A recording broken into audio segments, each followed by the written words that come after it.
قرآن مجید سے جو آیت نور میں نے آپ کے سامنے تلاوت کرنے کا شرف حاصل کیا، اس میں اللہ تعالیٰ جل شانہ نے ارشاد فرمایا، اے ایمان والو، تمہارے اوپر روزے فرض کر دیے گئے جس طرح تم سے پہلوں پہ فرض کیے گئے تھے تاکہ تمہیں تقوی ملے۔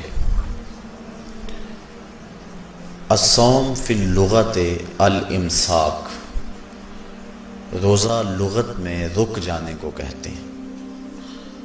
جب ہوا کے تیز جھکڑ چلتے چلتے رک جاتے تو اہل عرب کہتے سامت الریح کہ ہوا رک گئی۔ تیز دوڑتا ہوا گھوڑا جب اچانک ٹھہرتا تو وہ کہتے سام الخیل، منہ زور گھوڑا رک گیا۔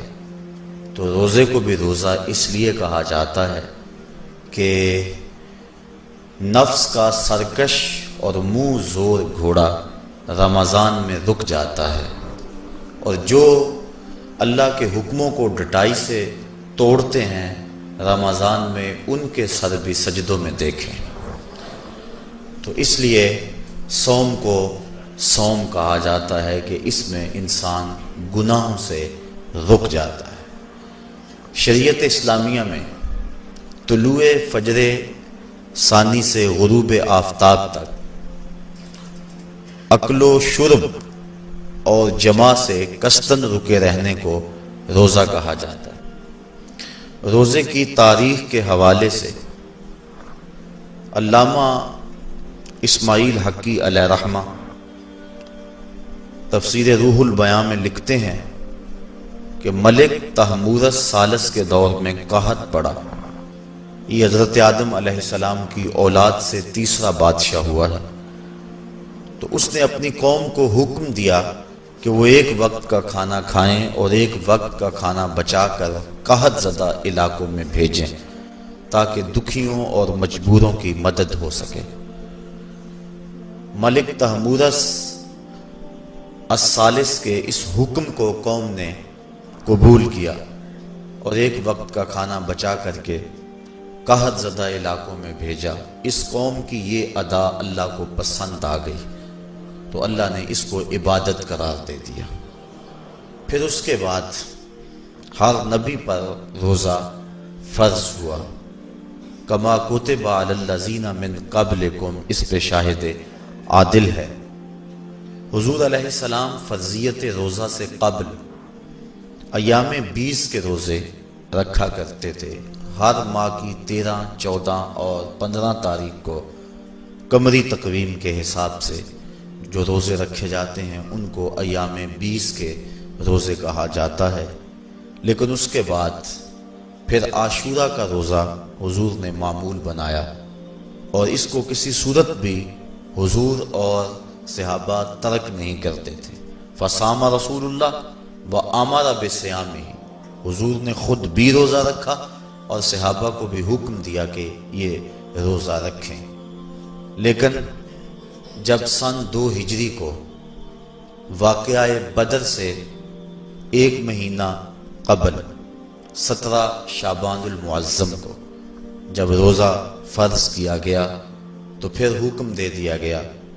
حضرت عائشہ صدیقہ رضی اللہ تعالی عنہا سے روایت ہے کہ فرمایا، اب جس کا جی چاہے عاشورے کا روزہ رکھے اور جس کا جی چاہے ترک کر دے، لیکن اس سے قبل وہ روزہ رکھنا امت پر ضروری تھا۔ اب ایام معدودہ یعنی گنتی کے دن، اور وہ 29 یا 30 دن ہیں، ان کے روزے امت پر فرض کر دیے گئے۔ سن 2 ہجری میں روزہ فرض ہوا۔ حضور نے 11 ہجری کو رمضان سے قبل ہی ربیع الاول شریف کے مہینے میں انتقال فرمایا۔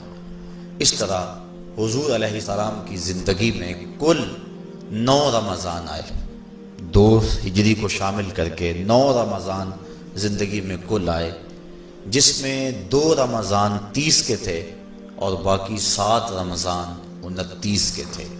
اور یہ بات ذہن میں رہے کہ روزے 29 ہوں یا 30 ہوں، اللہ ثواب 30 کا ہی عطا فرماتا۔ جس طرح کوئی شخص بھول کر کھا لے تو حدیث میں آتا ہے اس کو اللہ نے کھلایا، اس کو اللہ نے پلایا، تو وہ اس نے کھا بھی لیا، اس نے پی بھی لیا، لیکن اس کا روزہ بھی باقی رہا۔ اس طرح اگر چاند 29 پہ نظر آ جائے تو ثواب اللہ 30 کا ہی عطا فرماتا ہے۔ یہ اس کی کرم نوازی ہے اپنے بندوں پہ۔ تو روزہ ڈھال ہے اور جہنم سے آزادی کا ایک اہم ذریعہ ہے۔ روزہ اللہ اور بندے کے مابین ایک راز ہے۔ روزہ نور ہے، ضیاء اور روشنی ہے، اور آقا کریم صلی اللہ علیہ وآلہ وسلم نے روزے کی فضیلت بیان کرتے ہوئے ارشاد فرمایا کہ ہر شے کی کوئی زکوٰۃ ہوتی ہے، انسان کے جسم کی زکوٰۃ روزہ ہے۔ اگر روزہ رکھے گا تو جسم زکوٰۃ ادا کرے گا، جس طرح زکوٰۃ سے مال پاک ہوتا ہے، روزے سے جسم پاک ہو جاتا ہے۔ اور روزہ ویسے بھی انسان کے لیے شفا کا پیام ہے۔ فرمایا کہ سحری کھایا کرو، چونکہ سحری کے کھانے کے اندر بھی اللہ نے برکت رکھی ہے۔ تو یہ ماہ صیام اپنے دامن میں برکتیں لے کر، رحمتیں لے کر نازل ہوتا ہے۔ اس کا پہلا حصہ رحمت، درمیانی حصہ مغفرت، اور آخری حصہ جہنم سے آزادی کا مژدہ جاں فضا ہے۔ جو بھوک اور پیاس کاٹی ہے، اس کا مقصد رزق بچانا نہیں ہے، بلکہ وَيُزَادُ فِيهِ رِزْقُ الْمُؤْمِنِ، ماہ صیام میں مومن کا رزق بڑھ جاتا ہے۔ آپ اپنا بجٹ دیکھ لیجئے، باقی مہینوں کی نسبت ماہ صیام میں آپ کے اخراجات زیادہ ہوتے ہیں اور کشادگی ہوتی ہے۔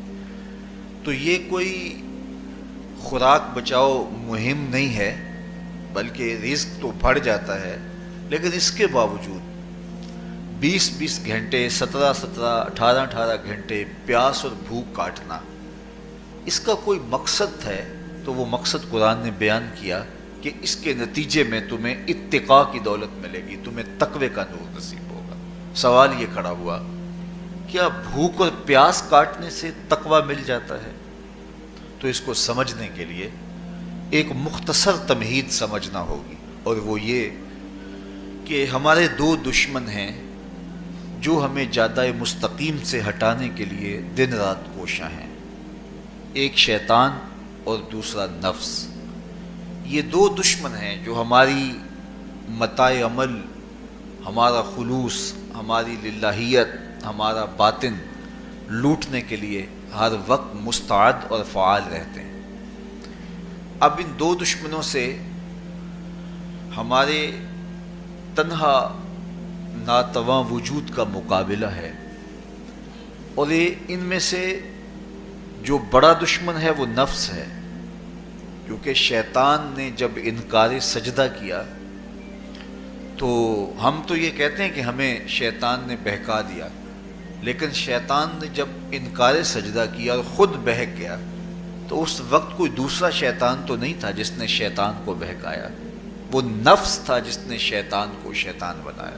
اس نے اندر سے کہا انا خیر منہ، میں بہتر ہوں۔ تو یہ انانیت جو تھی، انا خیر منہ، اس نے اس کو بہکایا۔ تو شیطان کو شیطان بنانے والا نفس ہے، تو نفس شیطان سے بھی بڑا دشمن ہے۔ ایک بزرگ تھے، وہ ساری زندگی اپنی زبان پہ انا کا لفظ نہیں آنے دیتے تھے۔ اس مفہوم کو بیان کرنا ہوتا تو وہ با الفاظ دیگر بیان کرتے، میں کا لفظ، انا کا لفظ، وہ اپنی زبان پہ ساری زندگی انہوں نے جاری ہی نہیں ہونے دیا۔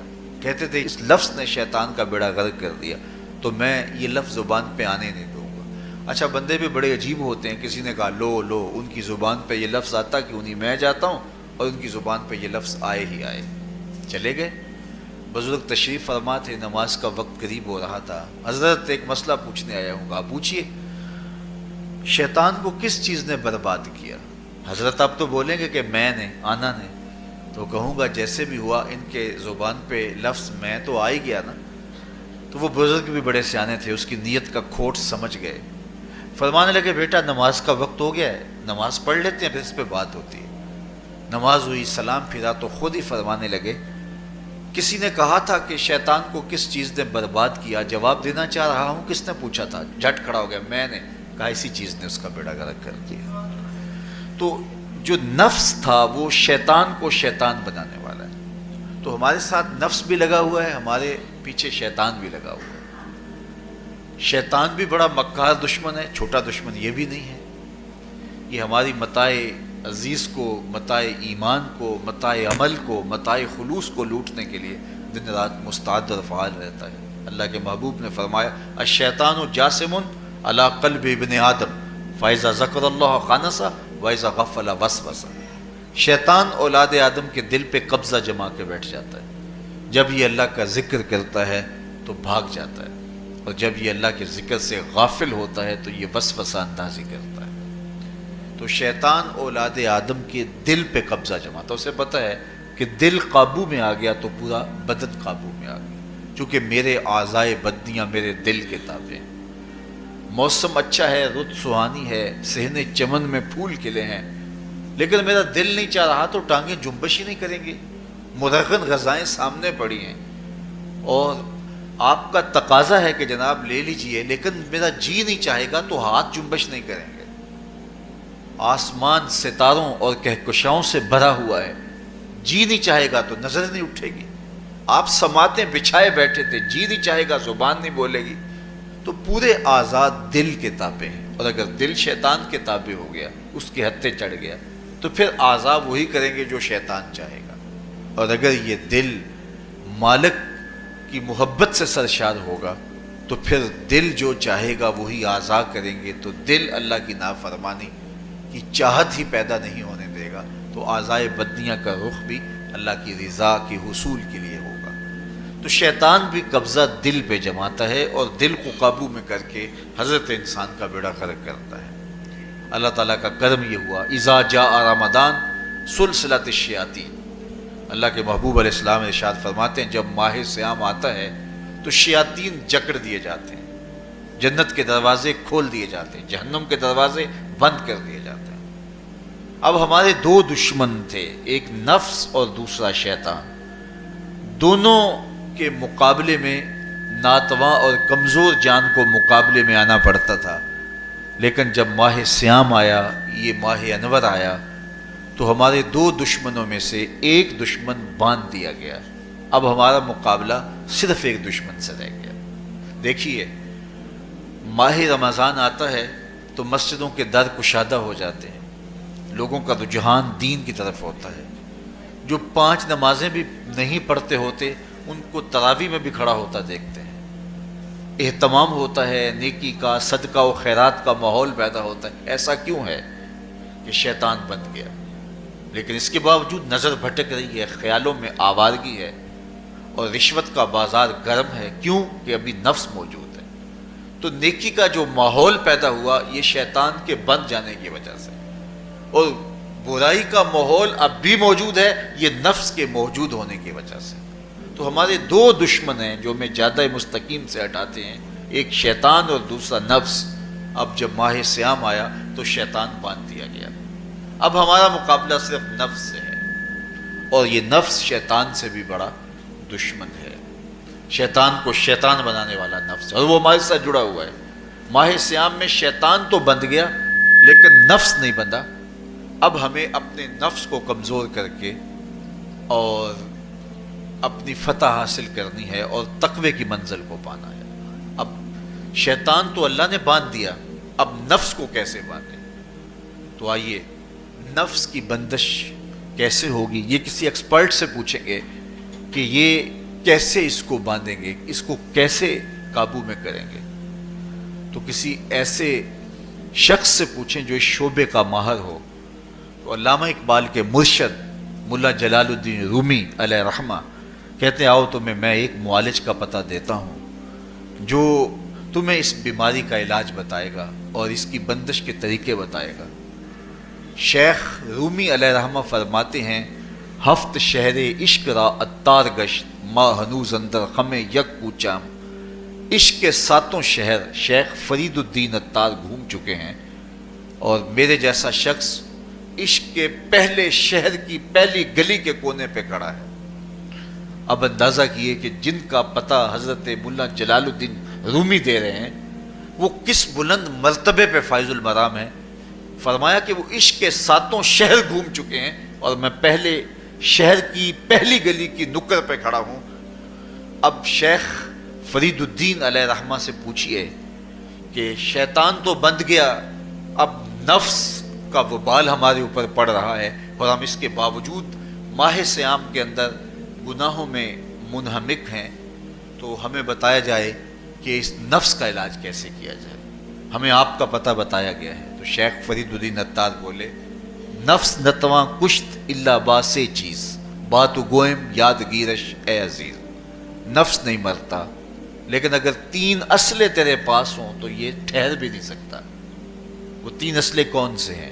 خنجر خاموشی و شمشیر جو، نیزائے تنہائی و ترک ہجو. خاموشی کا خنجر، بھوک کی تلوار اور تنہائی کا نیزہ. یہ 3 اسلحے ایسے ہیں اگر تو یہ لے کر کے نفس پہ ٹوٹ پڑے تو پھر نفس کا مقابلہ تیرے لیے آسان ہوگا. خنجر خاموشی، خاموشی کا خنجر. اللہ کے محبوب علیہ السلام نے فرمایا من صامت نجا، جو خاموش ہو گیا وہ نجات پا گیا. کیونکہ انسان کی زندگی کی زیادہ آفتیں اس کی زبان کی وجہ سے ہیں. آپ اپنے گناہوں کا اور میں اپنے گناہوں کا اگر احتساب کروں تو ہمیں سب سے زیادہ گناہ زبان کے ملیں گے. آنکھیں بھی گناہ کرتی ہیں، ہاتھ بھی گناہ کرتے ہیں، پاؤں بھی گناہ کرتے ہیں، لیکن سب سے زیادہ گناہ زبان کرتی ہے. جھوٹ بھی بولتی ہے، غیبت بھی کرتی ہے، شکوہ بھی کرتی ہے، گالی سب و شتم اور کیا کچھ زبان کے گناہ ہیں. اسی لیے اللہ کے محبوب نے فرمایا جو تمہارے 2 جبڑوں کے درمیان ہے یعنی زبان اور 2 ٹانگوں کے درمیان ہے تمہاری پارسائی کی جگہ، تم ان 2 چیزوں کی مجھے ضمانت دے دو، میں محمد تمہیں جنت کی ضمانت دے دیتا ہوں. تو انسان کے سب سے زیادہ گناہ زبان کے ہیں اور اس کی پارسائی کی جگہ کے. تو اس لیے میرے حضور نے فرمایا من صامت نجا، جو خاموش ہو گیا وہ نجات پا گیا. خنجر خاموشی، خاموشی کا خنجر نفس کشی کا ایک مؤثر ذریعہ ہے. اور دوسری بات وشمشیر جو، اور بھوک کی تلوار. تو بھوک سے نفس کا مقابلہ کیا جا سکتا ہے، بھوک کی تلوار سے نفس کا سر کاٹا جا سکتا ہے. اللہ کے محبوب کا فرمان سنیے یا معاشر الشباب من استطاع منکم الباء فلیتزوج فإنہ اغض للبصر واحسن للفرج فمن لم یستطع فعلیہ بالصوم فإنہ لہ وجاء. اے جوانوں کے گروہ، تم میں سے اگر کوئی نکاح کرنے کی طاقت رکھتا ہے تو وہ دیر نہ کرے، فی الفور نکاح کر لے. یہ نظر کا اور پارسائی کا محافظ ہے. لیکن اگر تم میں سے کوئی نکاح کرنے کی فی الحال پوزیشن میں نہیں ہے تو وہ کثرت کے ساتھ روزے رکھے. روزے قاطع شہوات ہیں. تو بھوک سے نفس کو جو ہے وہ روکا جا سکتا ہے، اس کو لگام ڈالی جا سکتی ہے. تیسری بات نیزہ تنہائی، تنہائی کا نیزہ.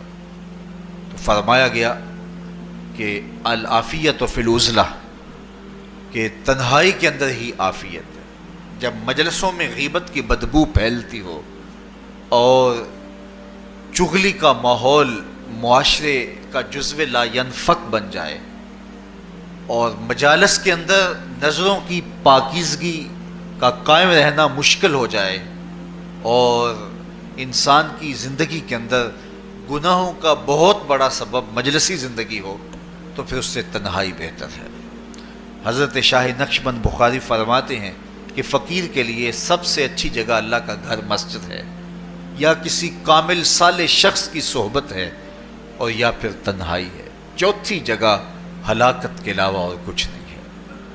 ہمیں اپنے کاروبار میں، اپنے معاملات میں، اپنی ملازمتوں میں جانے کی تلقین کی گئی تو وہاں یہ تلقین کی گئی کہ دیر سے جاؤ جلدی واپس آ جاؤ، اور مسجد میں جاتے ہوئے تلقین کی گئی کہ جلدی جاؤ اور دیر سے واپس آؤ.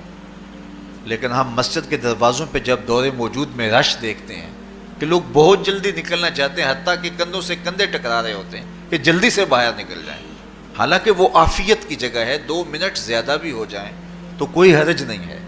اور ایسے لوگوں کو بھی نکلنے میں جلدی کرتے ہوئے دیکھا ہے کہ لگتا تو یہ تھا کہ شاید انہوں نے کسی ضروری کام پہ جانا ہے، لیکن باہر نکل کے بازار میں پھٹے پہ بیٹھے تھے اور مسجد سے نکلنے کی جلدی بہت تھی. تو مسجد میں جلدی جاؤ اور دیر سے واپس آؤ، اور بازار میں دیر سے جاؤ اور جلدی واپس آؤ. لیکن ہمارے رویے اس کے برعکس ہو گئے. تو تنہائی میں عافیت ہے، خاموشی میں عافیت ہے، اور بھوک میں عافیت ہے، اور یہ ساری چیزیں روزے میں میسر ہیں. فرمایا تم سے اگر کوئی شخص الجھے، بحث کرے، لڑائی کرنا چاہے تو تم اسے کہو انی صائمٌ، میں نے روزہ رکھا ہوا ہے. اسی طرح جو ہے وہ روزے سے آپ کو یکسوئی ملے گی، قرآن مجید کی تلاوت کا ماحول ہوگا، اور تم بھوک کاٹو گے. اور یہ تینوں چیزیں تمہارے نفس کو کمزور کرنے والی ہیں.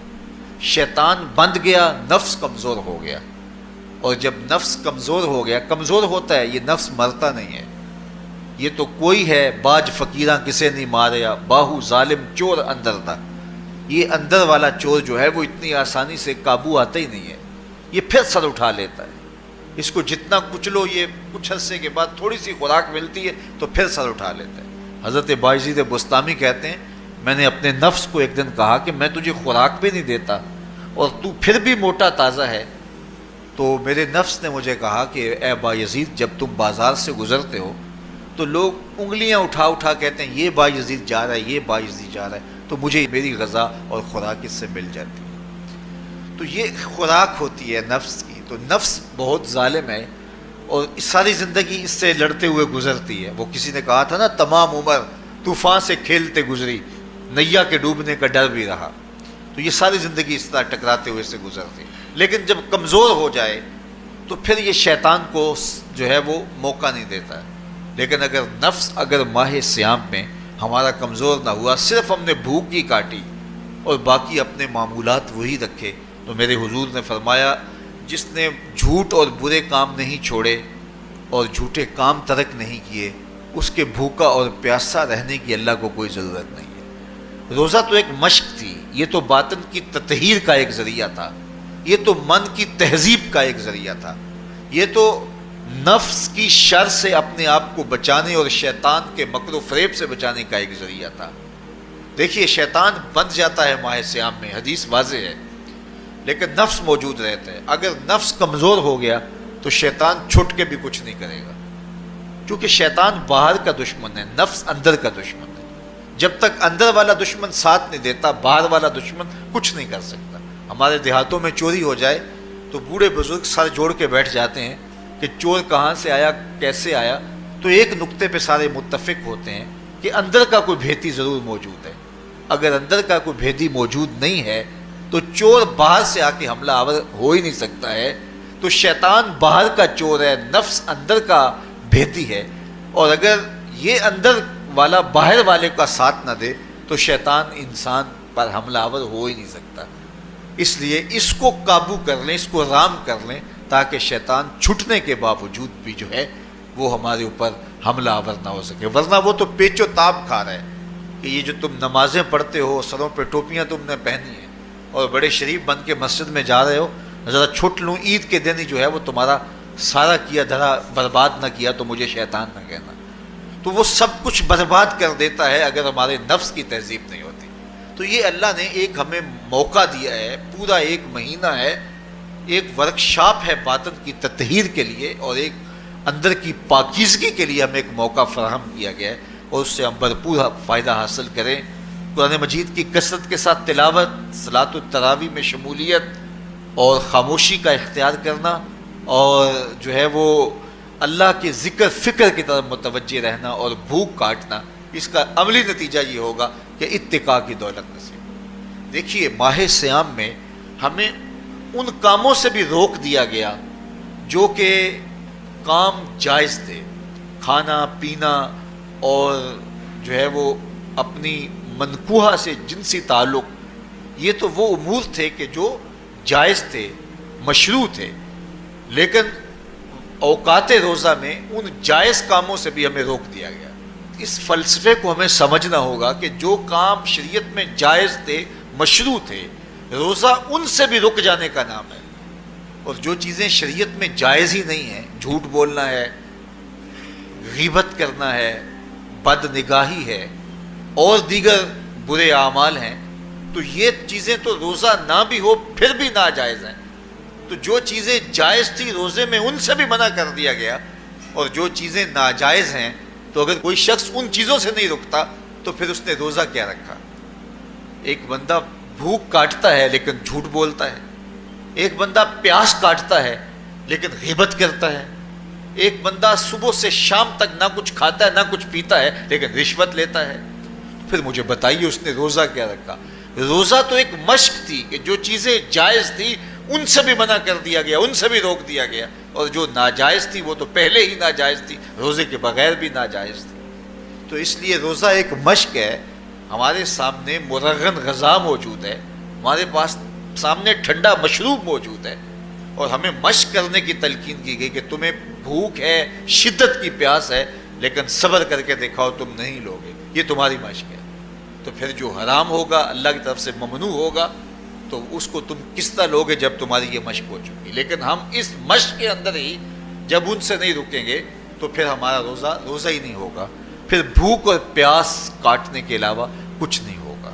بہت سارے روزہ دار ایسے ہیں جن کا روزہ سوائے بھوک اور پیاس کاٹنے کے کچھ نہیں ہے. اس لیے جن چیزوں سے اللہ نے منع کیا ہے ان سے تو رکنا ہی رکنا ہے. جو چیزیں مشروع ہیں ان سے وقتی طور پہ روکا گیا تو ان سے بھی روک کر کے روزے کی تکمیل کی.